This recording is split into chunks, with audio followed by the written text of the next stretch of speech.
আসসালামু আলাইকুম। আমি লিংকন মিয়া ইবিটের পক্ষ থেকে আপনাদেরকে শুভেচ্ছা জানাচ্ছি। তো আমরা গত ক্লাসে কি করেছিলাম? আমরা থিমটাকে জাস্ট স্টার্ট করেছিলাম যে কিভাবে আমাদের থিমটা দেখানো যায়। তো আমরা তাহলে আবার সেই জায়গায় ফেরত যাই বা ওপেন করি। আমাদের অ্যাড্রেসটা ছিল কি localhost/ebit, তাই না?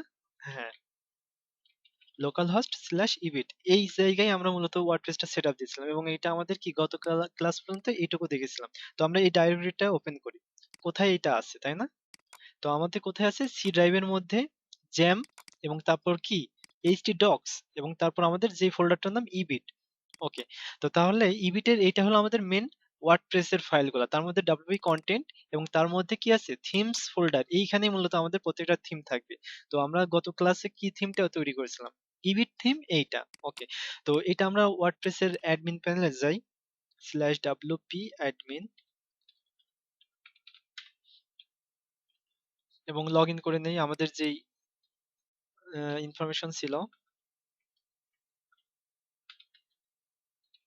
ওকে, তো দেখেন তাহলে আমরা যদি এখন থিমের মধ্যে যাই তাহলে আমরা একটা কি জিনিস দেখতে পাচ্ছি, প্রত্যেকটা থিমেতে একটা প্রিভিউ ইমেজ আছে, তাই না? দেখেন এখানে একটা প্রিভিউ ইমেজ আছে, এইখানে একটা প্রিভিউ ইমেজ আছে, এইখানে একটা আছে, কিন্তু আমাদেরটাতে নাই। কি জন্য নাই? কারণ আমরা কোনো ইমেজ সেট করি না, এই জন্য নাই, তাই না? তো তাহলে কি করতে হবে, আমাদেরকে একটা ইমেজ সেট করতে হবে। তো ইমেজটা তাহলে কিভাবে সেট করতে হবে, কোথায় রাখতে হবে সেটা আমাকে জানতে হবে, তাই না? হ্যাঁ, তো সেটা হলো আমাদের যেই মেন যেই ফোল্ডারটা আছে যে ইবিট থিম, এর মধ্যে সরাসরি স্ক্রিনশট ডট পিএনজি বা স্ক্রিনশট ডট জেপিজি, এক কথায় স্ক্রিনশট নামে একটা ইমেজ রাখতে হবে। তো যে ইমেজটার সাইজ হবে কত, 880 ওয়াইডে থাকবে এবং হাইটে থাকবে 660। ঠিক আছে, তো এই সাইজের একটা যে কোনো একটা ইমেজ আমরা তৈরি করি। বা তৈরি কোথায় করব, আমরা সাপোজ আমরা ডেমো হিসাবে 2013 এর একটা 2013 বা 2014 2015 এর যেটা আছে আমরা এই ফটোটাই নেই। ঠিক আছে, তো তাহলে আমরা এই ড্রাইভের মধ্যে ঢুকি 2015 এর মধ্যে। তো এইখানে দেখতে পাচ্ছি কি স্ক্রিনশট ডট পিএনজি নামে একটা ফাইল আছে, দেখছেন? এই ফাইলটা মানে মূলত আমাদের এই ইমেজটাই লাগবে। ঠিক আছে, আপনারা ইচ্ছা করলে করতে পারেন, সরাসরি দেখা যাচ্ছে যদি স্ক্রিনশট নিয়ে নেন তাহলেও কোনো সমস্যা নেই। এবং এটা ডাইমেনশন দেখেন এখানে দিয়ে দিছে, কত আছে, ওয়াইডে আছে কত 880 এবং হাইটে কত আছে 660, এবং ফাইলটার নাম ভালোভাবে দেখেন স্ক্রিনশট ডট পিএনজি। পিএনজি ফরম্যাটে রাখলে হবে, জেপিজি ফরম্যাটে হবে, তবে পিএনজি ফরম্যাটে রাখাটাই বেটার। সাপোজ আমরা একটা কাজ করি, আমরা সরাসরি একটা স্ক্রিনশট নেই। আমরা স্ক্রিনশট নেব, কত কত ওয়াইড রাখবো, 880, তাই তো 880। হ্যাঁ 880 এবং হাইট কত রাখবো, 660। আচ্ছা, তো 660 আমরা আরো বাড়াই, 660। তো দেখতে পাচ্ছি কত আমাদের 660 পিক্সেল। হ্যাঁ, 660 পিক্সেল এবং ওয়াইডে কত থাকবে 880। 880, আচ্ছা ঠিক আছে। তো তাহলে আমরা কি করব, আমরা জাস্ট এইটাকে আমরা প্রিভিউ হিসেবে দেখাই। ঠিক আছে, এইটুকু আমাদের থিমের প্রিভিউ ফটো হিসেবে ইউজ করব। তাহলে এটা আমরা সেভ করে ফেলি। তো সেভ করলাম। তো সেভ করব কি নামে, স্ক্রিনশট, SCREENSHOT স্ক্রিনশট, এবং এটা পিএনজি ফরম্যাটে আছে। ঠিক আছে, স্ক্রিনশট ডট পিএনজি নামে আমরা সেভ করলাম। সেটা কোথায় করলাম, আমরা ডেস্কটপে ব্যবহার করছি। তো এটা আমরা কোথায় নিয়ে যাব, আমাদের প্রজেক্ট ফোল্ডারে, যেখানে আমাদের মূলত কি আছে, আমাদের মেন যে ফাইলগুলো আছে সেটা হলো ইবিট থিম ফোল্ডার, এবং এইখানে সরাসরি রেখে দিব। জাস্ট এটা রেখে দিলাম, আমরা কিন্তু কোথাও কোনো লিঙ্কিং করলাম না। তো এখন আমরা এখানে রিলোড করে দেখি যে আসলে এই ইমেজটা দেখা যায় কিনা। তো দেখেন আমি যখন এখানে রিলোড করছি কি আমাদের যে ইমেজটা আমরা স্ক্রিনশট নিলাম সেটা কিন্তু আমাদের এখন প্রিভিউ হিসেবে দেখাচ্ছে, তাই না? এখন কত সুন্দর দেখা যাচ্ছে। তো এইভাবে আপনারা আপনাদের যে কোনো থিমের একটা প্রিভিউ ফটো দিতে পারেন, কোনো সমস্যা নাই। তো আমরা তাহলে আজকে ভিতরে কোডের মধ্যে চলে যাই। তো আমরা ফার্স্টে গেলাম। তো আমাদের কি করতে হবে এবার, আমরা দেখেন এটা যে সোর্স দেখি আমাদের কিন্তু এরকম আছে, কিন্তু আমাদের কিন্তু কোনো স্ট্রাকচার বা কোনো পেজ এইরকম থাকবে না, অবশ্যই সেটা একটা এইচটিএমএল এর একটা মার্কআপের মধ্যে থাকবে, তাই না? একটা বেসিক একটা স্ট্রাকচার আছে। তো আমরা তাহলে সেই কাজটা আজকে ফার্স্টে শুরু করে দেই। তো আমরা সাপোজ index ডট পিএইচপি টা ওপেন করি। তো এবং এর আগে যা যা আছে সব কেটে দিলাম, বা সব কাটার দরকার নেই, আমাদের গেট হেডার এবং গেট ফুটার তো লাগবেই। তো এইখানে আমরা একটা এইচটিএমএল এর একটা বেসিক স্ট্রাকচার নিয়ে আসি। তো জাস্ট বেসিক একটা স্ট্রাকচার আমরা নিয়ে আসলাম এইখানে। তো যার মধ্যে আমাদের টাইটেল আছে এবং এটা সবকিছুই আছে। তো এর মধ্যে দেখেন আমাদের তো এইটা ইন্ডেক্সে রাখা যাবে না, তাই না? কারণ কি আছে, আমাদের উপরে কিন্তু গেট হেডার আছে, তার মানে যেই ফাইলগুলো হেডারের মধ্যে লাগবে সেইগুলো আমরা হেডারে দিয়ে দেব, আর যেটুকু আমার ফুটারের দরকার সেইটুকু আমরা ফুটারে রাখবো। তো আমরা যেটা হলো বডির উপর পর্যন্ত যা যা আছে এইটুকু তো আমার কিসে থাকবে, আমাদের হেডারের মধ্যে থাকবে। তো তাহলে আমরা এটা হেডারে দিয়ে দেই, কন্ট্রোল এক্স, কেটে দিলাম, এবং কেটে কোনটার মধ্যে দিব, হেডারের মধ্যে দিব, এবং হেডারে সব কেটে দিলাম, কেটে এখানে আমরা বসিয়ে দিলাম। তাহলে কি হলো, আমাদের হেডারে কিন্তু এইটুকু ফাইল পেয়ে গেল। এবং আর নিচে কোনটুকু আছে, এইচটিএমএল এবং বডি, এইটুকু আমরা কোথায় দিব, এটুকু আমরা দিব ফুটারের মধ্যে। তো এবং ফুটার ডট পিএইচপি এটা সব কেটে দিয়ে আমরা এটা বসাই দিলাম। তো তাহলে দেখেন আমাদের কি হেডার এবং ফুটার কিন্তু কম্বাইন্ড হয়ে গেল, তাই না? আমার মাঝখানে কিছুই নাই, তাতে সমস্যা নাই। মাঝখানে কি বডির, এইবার উপরে আছে বডি শুরু এবং লাস্টে ফুটে আছে বডি শেষ। তার মানে এর মাঝখানে যতটুকু আছে ততটুকু আমার ইন্ডেক্স ডট পিএইচপি তে যা লিখবো তাই কাজ করবে। কারণ আমরা দেখেন এখানে কি করছি, এখানে কিন্তু আমরা একটা পিএইচপি ট্যাগ নিছি, তাই না, যেটা হলো গেট হেডার, পিএইচপির একটা ফাংশন ইউজ করছি, যেটা হলো ওয়ার্ডপ্রেস এটা তৈরি করে রাখেছে। তো এবং আরেকটা আমরা ফাংশন নিয়েছি যেটা হলো গেট ফুটার, এইটাও আমাদের ওয়ার্ডপ্রেস তৈরি করে রাখছে। এটার মাধ্যমে কি করতে পারতেছি, আমাদের যে ফুটার ডট পিএইচপি আছে সেটাকে আমরা এখানে ইনক্লুড করতেছি, এবং গেট হেডারের মাধ্যমে আমাদের হেডার ডট পিএইচপিটা ইনক্লুড করে নিয়ে আসতেছি। তো এর মাঝখানে যা যা লিখবো সেটা আমাদের আসল কাজ হবে। তো সাপোজ আমরা এটা দিই, এটা চেক করার জন্য যে এরকম দিই যে একটা সেকশন করি। তো সেকশন ডট টেস্ট নামে একটা সেকশন নিলাম, এবং তার মধ্যে একটা এইচ2 নিই, এবং একটা প্যারাগ্রাফ নেই। তো এইখানে আমরা হেডিং লিখে দিই, হেডিং, এবং একটা প্যারাগ্রাফের জায়গায় আমরা একটা টেক্সট নিই, ডামি টেক্সট। Okay fine. তো এখন আমরা যদি আমাদের পেজে যাই তাহলে কি দেখতে পাবো, তাহলে দেখতে পাবো আমাদের উপরে হেডারের মধ্যে যা আছে সেইটুকু দেখা যাবে, এবং ফুটারের মধ্যে যা আছে অতটুকু দেখা যাবে, এবং তার মাঝখানে দেখাবে কোনটুকু, এই ইন্ডেক্স ডট পিএইচপি এর মধ্যে যা যা দিয়েছিস ততটুকু। Okay fine. তো আমরা তাহলে এটা রিলোড করি। তো রিলোড করলে আমরা এইটুকু দেখতে পাচ্ছি, এবং এটার যে সোর্স দেখি, ভিউ সোর্স। তো ভিউ যে সোর্স করি তাহলে কি দেখতে পাচ্ছি, দেখেন এই যে বডি এইটুক পর্যন্ত কোন জায়গা থেকে আসতেছে, আমাদের যেটা হেডার ডট পিএইচপি আছে ওইখান থেকে আসতেছে, এবং নিচের এই দুইটুকু আসতেছে কিন্তু ফুটার ডট পিএইচপি থেকে, আর আমরা ইন্ডেক্স ডট পিএইচপি তে যা দিয়েছি সেটা আমাদের মাঝখানে আসতেছে, তাই না? তো তাহলে কিন্তু আমরা এখানে দেখতে পাচ্ছি আমাদের প্রত্যেকটা কম্বাইন্ড হয়ে একটা ফাইলের মধ্যে দেখাচ্ছে। Okay fine. তো আমরা যদি এখন চাই যে আমরা এর মাঝখানে একটা ইমেজ দেখাবো তাহলে কি করব? তো ইমেজ ডেফিনেটলি আমরা যেভাবে নিয়ে আসি একটা ইমেজ ট্যাগ নিয়ে আসবো, তাই না? তো আমরা দেখি নিয়ে আসি, এখানে একটা ইমেজ নিয়ে আসি।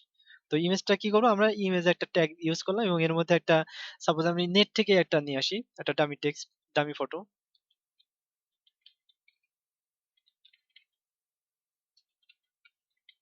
সাপোজ আমরা 500 ওয়াইড এবং 300 হাইটের একটা ফটো নিয়ে আসলাম। তো এখন আমরা যদি এখন এটা রিলোড করি তাহলে কি দেখতে পাচ্ছি, আমাদের ফটোটা দেখাচ্ছে, তাই না? কারণ কি এটা সরাসরি আমাদের ইমেজ থেকে নিয়ে আসছে, নেট থেকে নিয়ে আসতেছে। কিন্তু সাপোজ এই ফটোটা যদি আমরা লোকালে যদি আমরা সেভ করে রাখি তাহলে সেটা কিভাবে দেখাবো?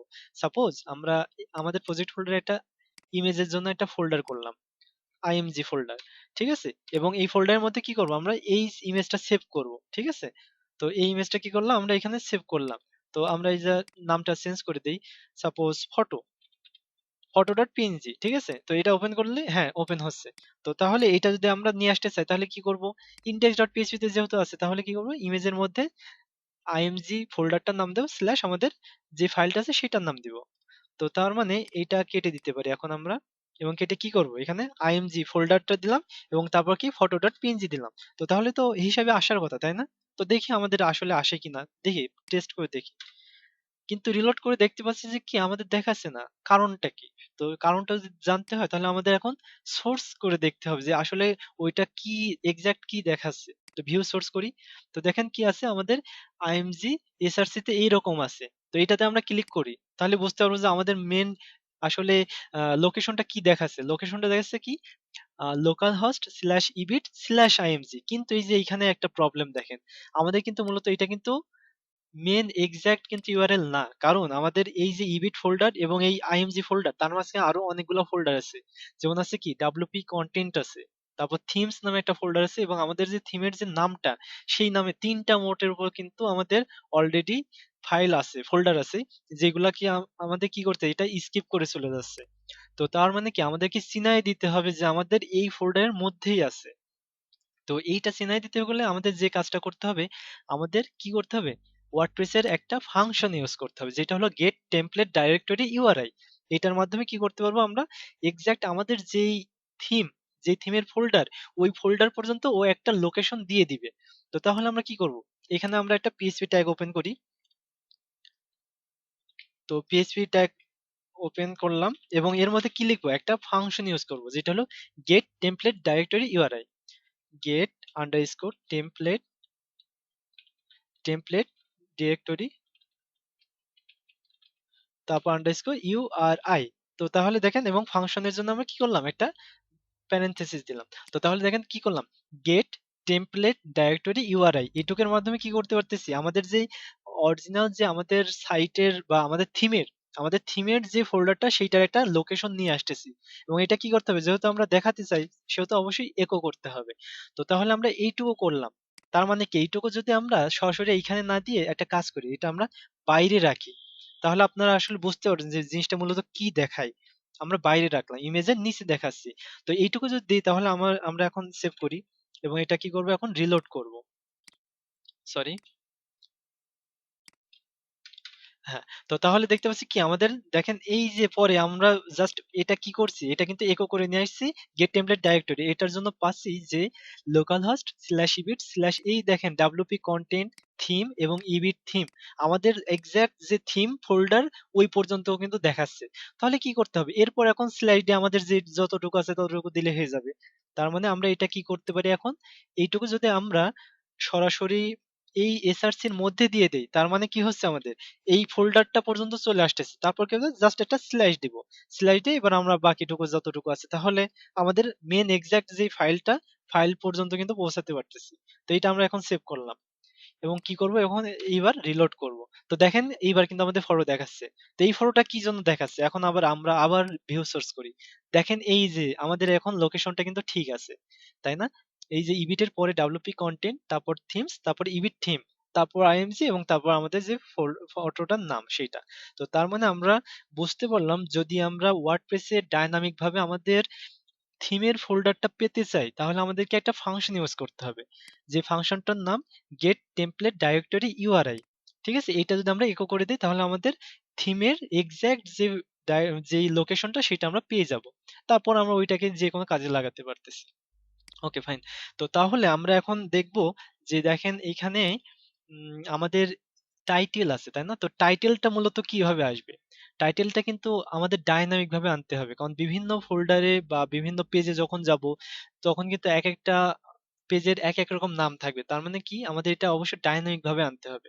তো ডাইনামিক ভাবে যখন আনবো, এইটা কিভাবে নিয়ে আসবো, তো এটার জন্য আমাদের কি করতে হবে, আমাদের একটা ফাংশন ইউজ করতে হবে, যেটা আমরা সরাসরি এইখানে ইউজ করব না, সেটা আমরা একটা functions ডট পিএইচপি এর মাধ্যমে করব। তো এইটা হলো আমাদের আরেকটা রিকোয়ার্ড একটা ফাইল, যেটা আমাদের অবশ্যই একটা থিমেতে রাখা প্রয়োজন পড়ে, কারণ প্রত্যেকটা কাজ এর মাধ্যমে আমরা কন্ট্রোল করি। সেটা কি, ফাংশন, FUNCTIONS, ফাংশনস মানে অনেকগুলা ফাংশন, ডট পিএইচপি, মানে মূলত আমরা যতগুলো ফাংশন টাংশন ইউজ করি প্রত্যেকটা এই ফাংশনস ডট পিএইচপি এর মাধ্যমে রাখা হয়। তো তাহলে আমরা এটা ওপেন করলাম। এইবার কি করব, আমাদের ফার্স্টে যেহেতু এটা একটা পিএইচপি, তাই না, পিএইচপি যেহেতু ফাইল, তাহলে আমাদের একটা পিএইচপি ট্যাগ শুরু করতে হবে এবং ওইটা ক্লোজ করতে হবে। ক্লোজ না করলেও সমস্যা নাই, কারণ ওইটা অটোমেটিক ক্লোজ পিএইচপি করে দেয়। তো যাক, ক্লোজ করুন। যদি আপনারা ক্লোজ করেন সবসময় খেয়াল রাখবেন যেন এই ট্যাগের পরে আর কোনো লাইন না থাকে। সাপোজ আপনি এরপরে ইন্টার দিয়ে রাখলেন, তাহলে কিন্তু দিস ইজ রং, এটা ভুল। ঠিক আছে, অবশ্যই ক্লোজ করার পর কোনো ফাঁকা রাখা যাবে না, কোনো এন্টার মারা যাবে না। এই জন্য যদি আপনার বেশি সমস্যা হয় জাস্ট কিছুই দিবেন না, প্রয়োজন নাই, বাট দিয়ে কিন্তু নিচে এন্টার মারবেন না। তো তাহলে কি করবো, আমরা একটা ফাংশন ইউজ করব। তো ফাংশন ইউজ করার সিস্টেম কি সেটা কি আপনাদের দেখাইছি?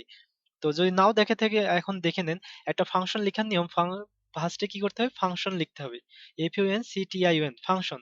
তো ফাংশন দেওয়ার পর একটা ফাংশন নাম দিতে হবে, যে আমি কি নামে একটা ফাংশন তৈরি করতে যাচ্ছি। তো আমরা সাপোজ নাম দিতে পারি যে ইবিট থিম আইএনআইটি, মানে ইনিশিয়ালাইজ করার জন্য আমরা একটা ফাংশন নিলাম, ইবিট থিম আইএনআইটি। তারপর কি করতে হবে, অবশ্যই একটা প্যারেনথেসিস দিতে হবে এবং তারপর আমাদের একটা কার্লি ব্রেসেস দিতে হবে। এই কার্লি ব্রেসেস এর মধ্যে মূলত যা যা দিব সেটা আমাদের ফাংশন হিসেবে থাকবে। তো তাহলে কি হলো, এটা ফাংশন কিভাবে ডিক্লেয়ার করতে হয় বা কিভাবে একটা ফাংশন তৈরি করতে হয় সেটা আপনারা বুঝলেন। তো এর মাঝখানে আমরা ইউজ করব, তো এই ফাংশনটা তারপর কি করতে হবে, আমাদের একটা ওয়ার্ডপ্রেস হুক আছে, যে হুকটার মাধ্যমে আমরা এটাকে ইনিশিয়ালাইজ করব বা এইটাকে দিয়ে আমরা আমাদের ইচ্ছা মতো কাজ করব। তো সেই হুকটার নাম হলো কি, add action. add underscore ACTION add action নামে আমাদের একটা হুক ইউজ করতে হবে। তো এই অ্যাড অ্যাকশনে কি দুইটা প্যারামিটার আছে, তো দুইটা প্যারামিটারে আমাদের স্ট্রিং, সেই জন্য কি করলাম আমরা দুইটা স্ট্রিং নিয়ে নিলাম। তো আমাদের দ্বিতীয় প্যারামিটার যেটা থাকবে, দ্বিতীয় প্যারামিটারে যা আর্গুমেন্টটা দিব সেটা হলো কি, এই যে ইবিট আইএনআইটি, মানে আমরা যে ফাংশনটা দিছি এই জাস্ট ফাংশন নামটা দিয়ে দিতে হবে। তো তাহলে কি করলাম, আমরা ফাংশন নামটা দিয়ে দিলাম। তার মানে কি করলাম, আমাদের যে দ্বিতীয় প্যারামিটার আছে, দ্বিতীয় প্যারামিটার মিটারে আমরা আর্গুমেন্ট হিসাবে ইবিট প্যারামিটার দিয়ে দিলাম, মানে ইবিটের যে আমরা থিমটা নিছি, ইবিট থিম আইএনআইটি এইটা দিয়ে দিলাম। এবং ফার্স্ট প্যারামিটারে কি দিব, ফার্স্ট প্যারামিটার দিব আমরা এই যে থিমটাকে ইউজ করতেছি, এটাকে আমরা থিমটা সরাসরি যখনই আমাদের ইনস্টল হবে, যখনই থিমটা সেটআপ নেবে তারপরেই এইটা আমাদের এই কাজটা কমপ্লিট করবে, সেটার জন্য আমাদের একটা সরাসরি একটা নির্দিষ্ট পরিমাণে একটা প্যারামিটার আছে যেটার নাম আফটার সেটআপ থিম। ঠিক আছে, after underscore ACTUP, after setup theme. তো তাহলে কি করলাম, আমরা আফটার সেটআপ থিম নামে একটা প্যারামিটার নিলাম এবং তারপরের প্যারামিটার নিলাম আমাদের যেই ফাংশনটা নিচ্ছি সেই ফাংশনটার নাম। তাহলে এইটার মাধ্যমে এখন আমাদের কাজ করা হয়ে গেল। এইবার এই ফাংশনের মধ্যে যা যা লিখবো প্রত্যেকটা অটোমেটিক্যালি আমাদের কাজ করবে। Okay fine. তো তাহলে আমরা কাজ করা শুরু করি। তো আমরা কি দেখাতে যাচ্ছি, আমরা ফার্স্টে দেখাতে যাচ্ছি ডাইনামিক ভাবে আমাদের উপরে টাইটেল বারটা নিয়ে আসবো, তাই তো? হ্যাঁ। তো ডাইনামিক ভাবে আমাদের যদি ফাংশন, যদি টাইটেল বারটা নিয়ে আসতে হয় তাহলে আমাদের এই ফাংশনের মধ্যে আরেকটা ফাংশন ইউজ করতে হবে। এইবার কিন্তু আমরা ফাংশন তৈরি করব না, জাস্ট ফাংশনটাকে ইউজ করব। তো ফাংশন ইউজ করার নিয়ম তো আপনারা জানেনই, জাস্ট আমাদের ফাংশনের নামটা দিতে হয়। তো সেই ফাংশনের নামটা কি হবে, ফাংশনের নামটা হবে আমাদের অ্যাড থিম সাপোর্ট। ঠিক আছে, তো তাহলে কি হবে, add underscore theme underscore support. তো তাহলে কি হলো, আমরা অ্যাড থিম সাপোর্ট নামে একটা ফাংশন ইউজ করতেছি, এই জন্য আমাদের ইউজ করার নিয়ম কি, জাস্ট ফাংশনের নাম দিতে হয়, তারপর একটা প্যারেনথেসিস দিতে হয়। এবার প্যারেনথেসিসের মধ্যে আমাদের যে যে প্যারামিটার আছে সেই প্যারামিটারটা এইখানে আর্গুমেন্ট হিসেবে ইউজ করতে হবে। তো তাহলে আমরা কি কি আছে আমাদের প্যারামিটার, তো এইখানে আমরা যে শুধুমাত্র জাস্ট একটা প্যারামিটার ইউজ করতে হবে। ঠিক আছে, তো তাহলে প্যারামিটারটা দিয়ে দেই। তো প্যারামিটারটা কি, প্যারামিটারটা মূলত আমরা যেহেতু আমরা টাইটেলটাতে দেখাতে চাচ্ছি ডাইনামিক ভাবে, তো এইটার নাম হবে title tag. Just title tag, TITLE title, একটা হাইফেন দিয়ে ট্যাগ, TAG ট্যাগ। তো তাহলে এই যে টাইটেল ট্যাগটা দিলাম এবং এটা কোন ফাংশনের মধ্যে দিলাম, অ্যাড থিম সাপোর্টের মধ্যে। এবং এটাকে কি করা আছে, আমাদের কিন্তু ইনিশিয়ালাইজ করা আছে এবং একটা হুক ইউজ করেছে, অ্যাড অ্যাকশন করা আছে। এবং এটা কখন কাজ করবে, আফটার সেটআপ থিম, সেটআপ মানে সেটআপের থিম যখনই আমি থিমটা সেটআপ দেব তখনই আমাদের কাজটা করবে। Okay fine. তো আমরা এটা জাস্ট এখন সেভ করলাম। ঠিক আছে, আমরা কিন্তু কিছুই করলাম, জাস্ট এটা সেভ করলাম। এবং আমাদের যেটা আছে টাইটেল বারটা, এটা আমি সম্পূর্ণ উঠাই দিচ্ছি আপনাদের বোঝার জন্য, যে আমি টাইটেল বারটা জাস্ট রাখলামই না। এখন দেখি আমাদের কি কাজ হয় কিনা। এখন আমরা এটা রিলোড করি। তো দেখেন আমাদের কি দেখাচ্ছে উপরে, আহ লোকেশনস ইবিট দেখাচ্ছে। আচ্ছা দেখি এর কারণটা কি, আমাদের আসলে কাজ করতেছে কিনা। তো দেখেন আমাদের কাজ করতেছে না, তাই না? তার মানে নিশ্চয়ই কোনো একটা প্রবলেম আছে। দেখি আমাদের ফাইলগুলোর নাম ঠিক আছে কিনা। functions ডট পিএইচপি শুরু আছে শেষ আছে, ঠিক আছে। ফাংশন নামটাও ঠিক আছে। আচ্ছা তাহলে দেখি আমাদের আসলে কোন জায়গায় সমস্যা, আমরা হেডার ফাইলটা চেক করে দেখি। ও আচ্ছা, এই যে দেখেন আমরা কিন্তু আসলে একটা মেন একটা ফাংশন ইউজ মানে ডিফাইন করে ভুল করে দিয়েছি, আমরা কল করি নাই।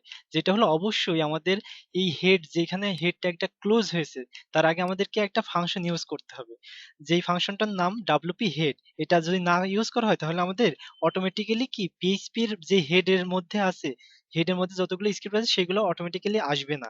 তো এটার জন্য কি করতে হবে, আমাদের একটা ফাংশন ইউজ করতে হবে, যে ফাংশনটার নাম wp হেড, wp হেড নামে একটা ফাংশন ইউজ করতে হবে। তাহলে কি করলাম, যে আমাদের যে হেডার ডট পিএইচপি আছে তার যেখানে আমরা হেড ট্যাগটা ক্লোজ করেছি ঠিক তার আগে এর উপরে আপনি অনেকগুলো ইউজ করতে হবে, কোনো সমস্যা নাই। এই হেড ট্যাগের উপরে আমাদের কি করতে হবে, wp হেড নামে একটা ফাংশন ইউজ করতে হবে। Okay fine. তো তাহলে এখন আমরা আবার রিলোড করে দেখি।